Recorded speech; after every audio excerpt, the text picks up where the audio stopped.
Hi, this is Lee Solden. It's my third in a series of videos to teach you Filipino, a dialect of Tagalog. Please start with the first one. I left off in the middle of a sentence in the last video, so fourth sentence of the second story. Nag pizza means had pizza. Okay, ako is I, so I had pizza. Kahapon, yesterday. And so the speaker skips the K in ako when he says this. He says,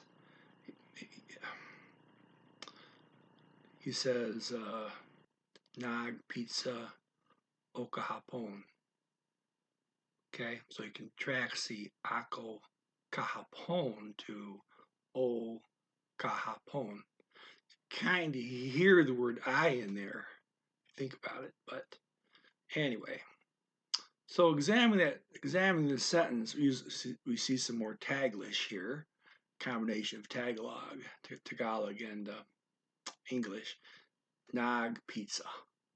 Okay, so nag is a prefix. Pizza, of course, means pizza in English, right?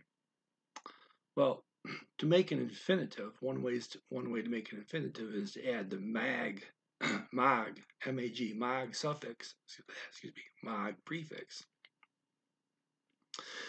But if the action has started, the mag changes to nag. And by the way, what tenses does Filipino have where the action may have started already?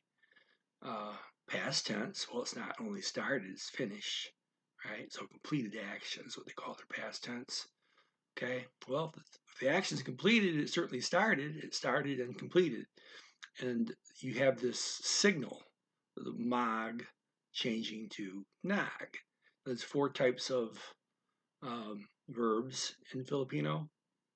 Three of the four, when I say four, I'm including ma and mag together. The only difference is there's no G on the ma versus mag, right? But one type doesn't have this signal, but the other three types, the mag, ma verbs, the I prefix verbs, and the in suffix verbs all have this signal where something happens to the affix to give you that signal that an action has started. So again, you'll see in both the past tense and you'll see it in the present tense. Present tense in Filipino is for ongoing actions or actions that happen on a daily basis or weekly basis or happen regularly, right? Or there's a habit of doing a certain action, right? Like the store opens at 7. That means every morning the store opens at 7. That would be in the present tense, which they also call the progressive tense, okay? Or they call it the uncompleted action, okay? But regardless what you call it, action has started in that tense. And in the case of mag, the signal is, hey, if it started, go to nag. So nag pizza means I've had pizza. Now, you might ask, well, why couldn't it mean the present tense, I'm having pizza? Good question. They double the first consonant, basically, there's more to this than that, but they basically double the first consonant in the present tense, okay? It'd be P pizza, instead of saying pizza, it'd be P pizza, right? So it'd be nag P pizza for the present tense. So we'll get more than that later, okay? Okay.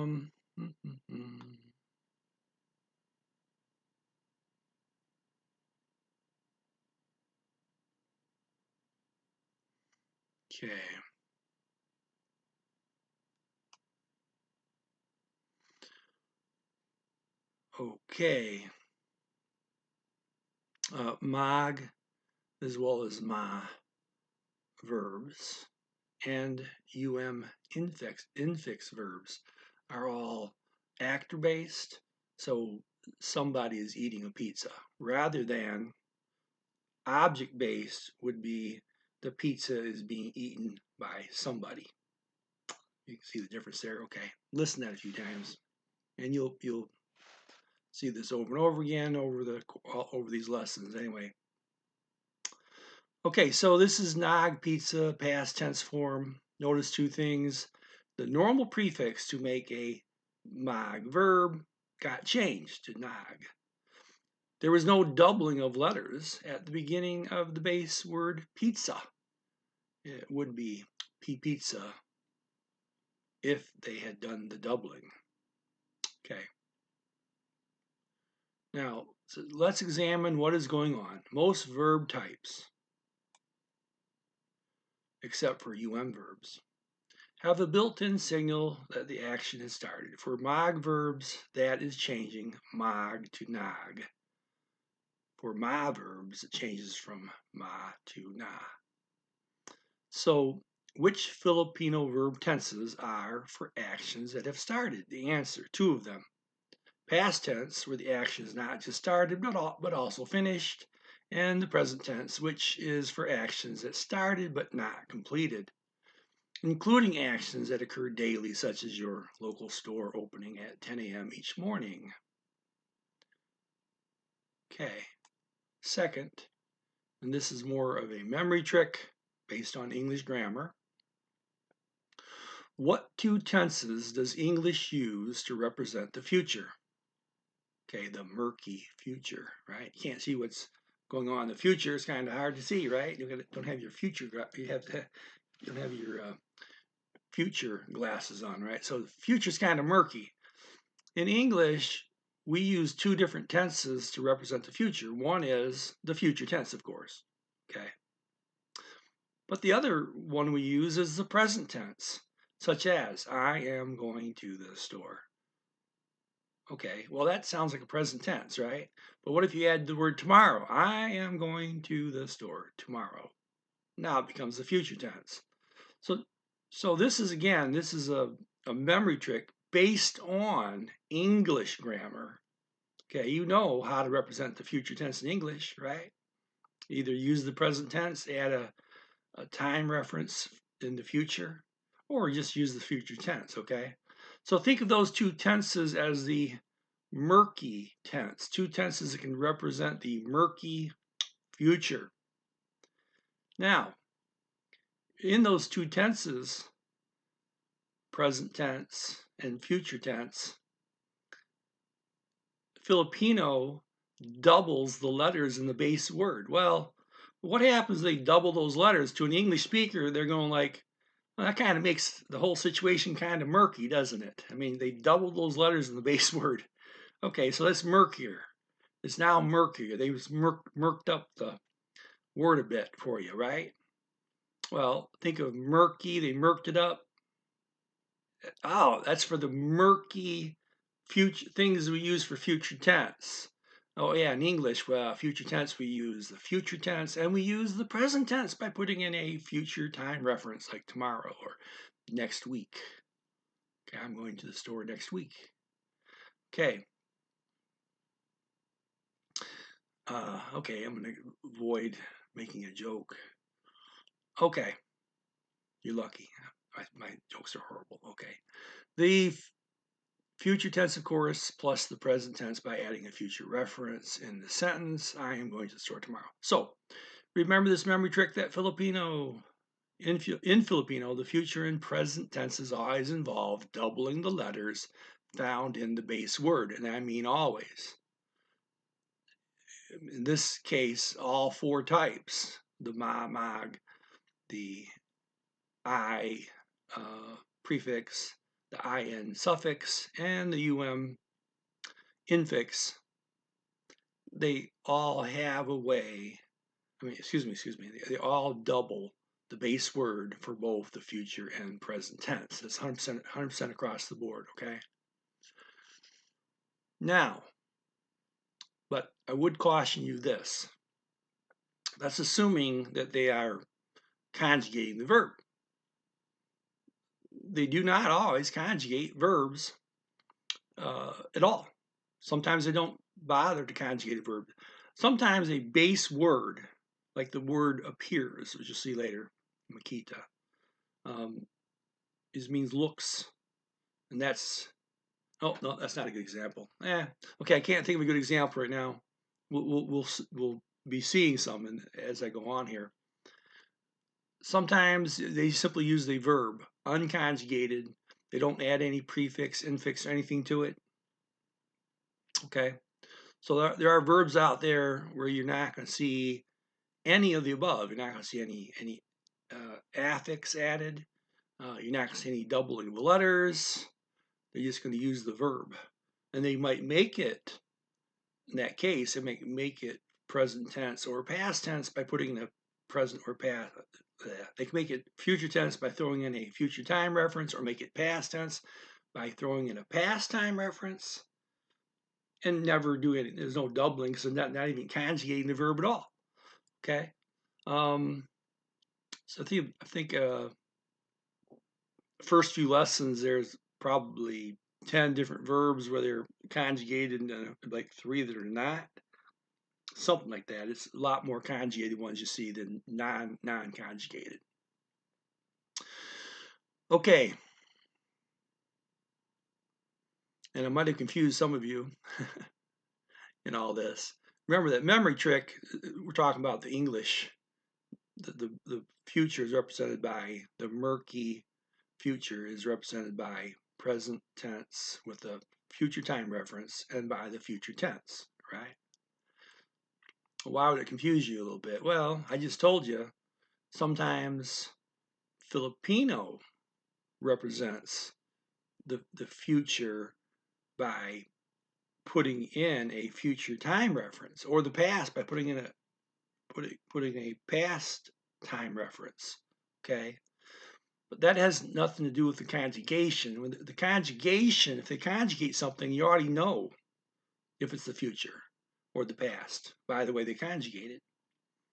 It's the cases where they don't bother conjugating the verb, where they just use the base word for the verb. That's when they may just depend on a time reference to tell you what tense the sentence is in, okay? Okay, let's get moving on here.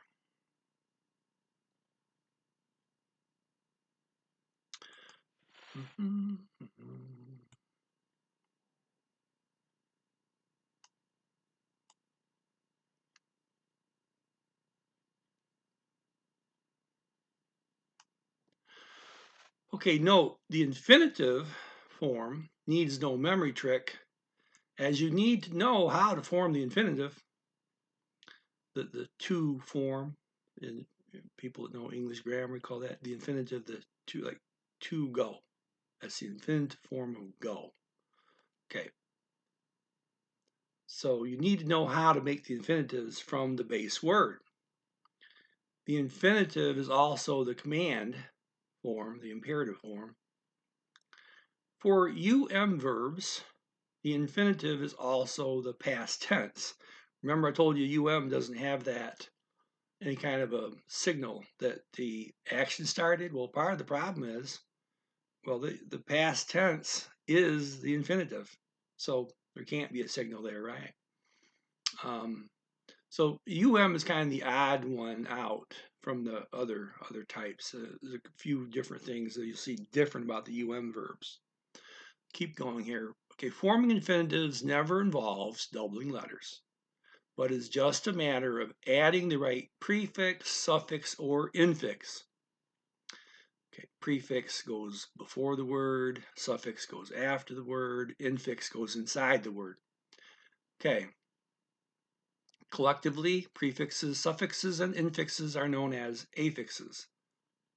So far, we have seen in suffixes and we have seen in suffixes for in verbs and mag or ma prefixes for mag or ma verbs. Okay, for forming infinitives. We will see yet I prefixes and um infixes. For those who may not know, a prefix goes in front, suffix at the end. Okay, I read that once already. Next sentence, kaya, kaya. I'm using my ear training syllables K-I, small I, for the I sound. Okay, I'm using a double E for the E sound. It's okay. When you say kaya quickly, it kind of sounds like kaya. The Y is kind of created in the interface between kai and ah. So if you hear it as kaya, that's okay. But just listen carefully. They're saying kaya, kai, ah.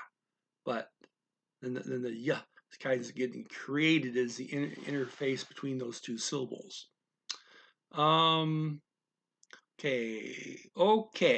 Just using okay in English. I know what kaya then. By the way, kaya means so or then. Okay. The next sentence here we got sentence 6. It says, okay, ano what kaya then what then kung if kung is if phrase ano kaya kung means what if. Okay, what if hamburger? So what if hamburger? And read the ear tuning syllables here. Okay, ano kaya kung hamburger. Okay. Of note, usually an AY, such as in kaya, would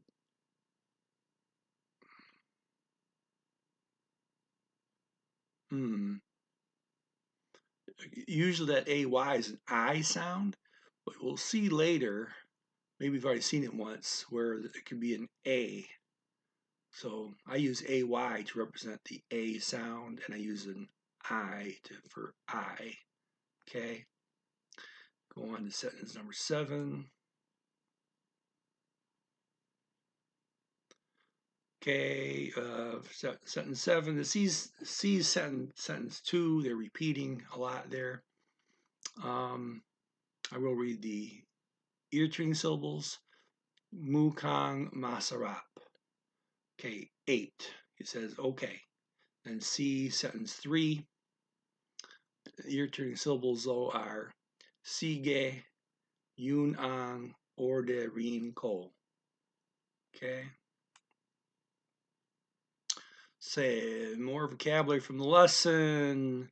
Mukha means looks, face, countenance. And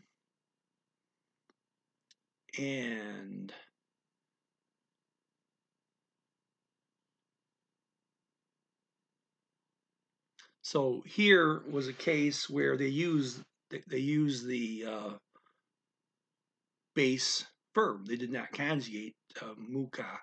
Put an ng on the end, I believe, to attach it to the word delicious. So looks delicious, right? Now you can take mukha and add a future or past time reference, and it would be a future or past sentence, right? Matter of fact, you don't even have to do that. If everyone in the conversation already knows you're talking about the events of yesterday, you're good. You just use mukha and they as a past tense, borrowing from the fact everyone there knows you're talking about tomorrow. If you're talking about something that's going to go on next week, again, you don't have to mention any time reference. If everyone already knows you're talking about next week, you can use mukha as a verb. Okay, looks. Okay, sa means to, on, in, but it's really just a marker telling you that the location is about to be mentioned. Kaya, so, thus, therefore. Kung, if, in case, whether. Sige can mean okay, go ahead, look alive.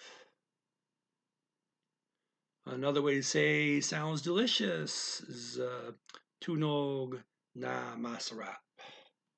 Don't even know that. It's not in the story, right? New grammar. We see a connector used between a verb and an adjective. Looks delicious. We see ako, I, for a subject. See, again, this is not in the story, but sometimes when you want to use a past, make something a past tense, you can put the word dati. That's spelled D-A-T-I, dati, dati. The da is kind of quick and the T is kind of long, dati. Anyway, memory trick, dated material, dati, dated, okay. So you put that word in a sentence where, say, you just have a verb, non-conjugated, and other people around you don't know what you're talking about yet. That may just very beginning of a conversation. So you throw in that dati to show that we're talking about past tense. Story 3. First of all, I'm going to read the ear tuning syllables. Hello. Anong kailang aniyo? Anong oras kayo magsasara niya yon?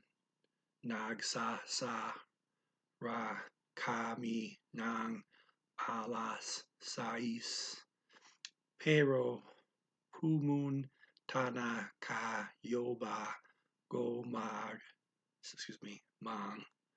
alas 5:30.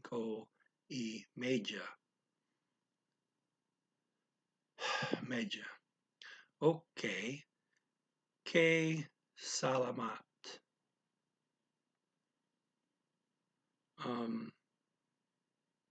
And I messed that up. It should be okay. Salamat. Okay, I wrote down okay and then the K from okay. Okay. What? First sentence, what? Anong. Ano is what, the NG connects it to the next word. Okay.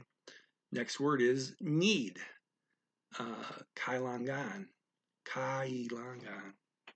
The and the E go kind of quick, so you might hear this kailangan, but they're really saying kai kind of quickly. Kailangan. Okay.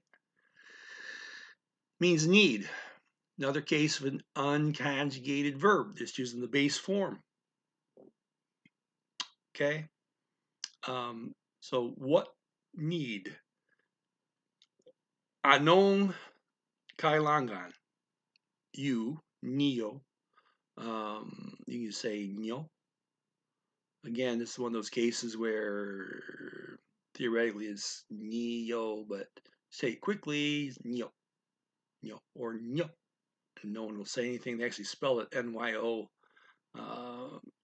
or N-I-Y-O. Ear tuning syllables. Hello, anong kailang aniyo. Slower.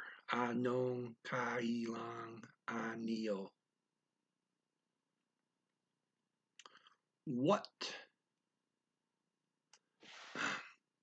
time? Anong, again they're adding ng. Time, oras, it's from Spanish. You, Kyle.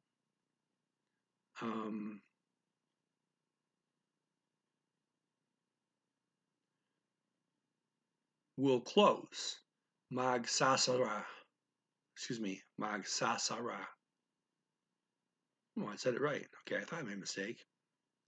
Okay, the future tense there. We'll get back to that in a minute. Also called the contemplated form or the unstarted form. That means will close. So, what time you will close? Okay, that's the end of the sentence. So the grammar behind this, Okay, we have a future tense. Well, future tense, the action hasn't started. This is a mag verb.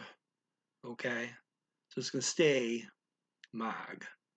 It's future tense, one of the murkier tenses, right? From the memory trick, English, and English uses present and future tenses to represent the future tense. So we're talking about one of the murkier tenses here.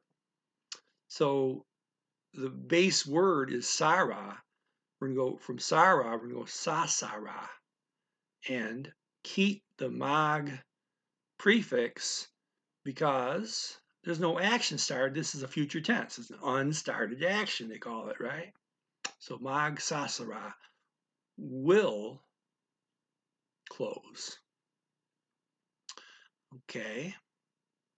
So say no action has begun. Again, mag is a common prefix for verbs equals do, usually, or other things like that. Do, have, make.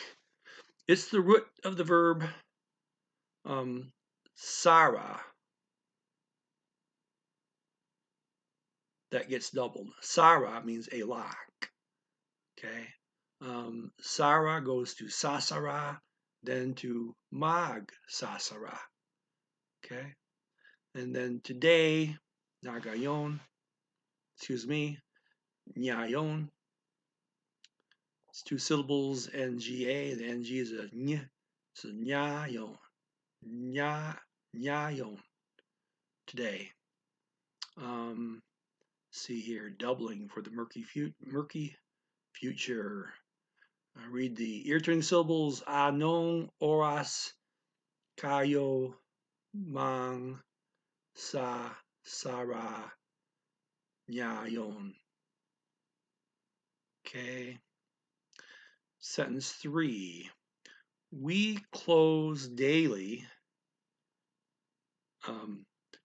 Nagsasara. Okay. Not okay. We went to, now she's saying that we habitually close at a certain time daily, right?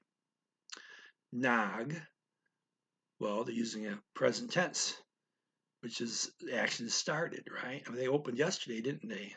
And the day before at the same time, right? So it's already started action. So we're changing the mag to nag, and it's present tense. Is that used for expressing the future in English? Sure is.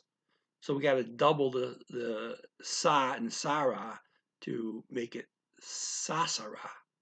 So nag sasara. Nag sasara. Okay, so that's the uncompleted form, also called the present or progressive tense. Used here for habitual action from the same base word sarah, alak, double the SA, and change M to N. Okay, we, kami, at, this is NG, nang. It's one of those words that does not spell like it sounds. NG is nang. I mean, of, by, with, at for time references. Okay.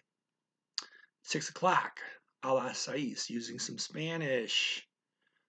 Okay, more on the verb nag sasara, double from the memory trick, because in English, present tense is used to represent future actions by putting a future reference, like tomorrow, in the sentence. Then add nag instead of mag, which is used to form the infinitive. Mag would be used to form the infinitive, but we're going to change it to nag as a signal the action has started. Okay. Hey, they closed at the same time yesterday too, as well as today and tomorrow. So yeah. Anyway, it's definitely it started. Okay. Ear turning syllables. Nang sasara kami nang alas sais. Sentence 4, but pero using Spanish. Pumunta means visit. This command form with a um. It's a verb. That's pumunta. There's pum. That's a infix here. Okay. This is also a past tense, but so the infinitive is still the command form like it is always, but it's also the past tense here. So pumunta can be all of, go, or excuse me, visit, or it can mean he visited, or it can mean to visit. Okay, and well, make a verb. You start out with punta, and you put a right after the p, so you got pumunta. Okay. Okay, already is na, kayo, you, by, bago. Bago means by, before, or new. And then B is mag. Bago mag, the phrase, means before. Okay, so it kind of says by B, huh? Okay, or before B. Well, bago mag means before. Okay, 5:30. And they use Spanish for 5.5. Read the ear-turning syllables. Pero pumunta na kayo bago mang alas 5:30.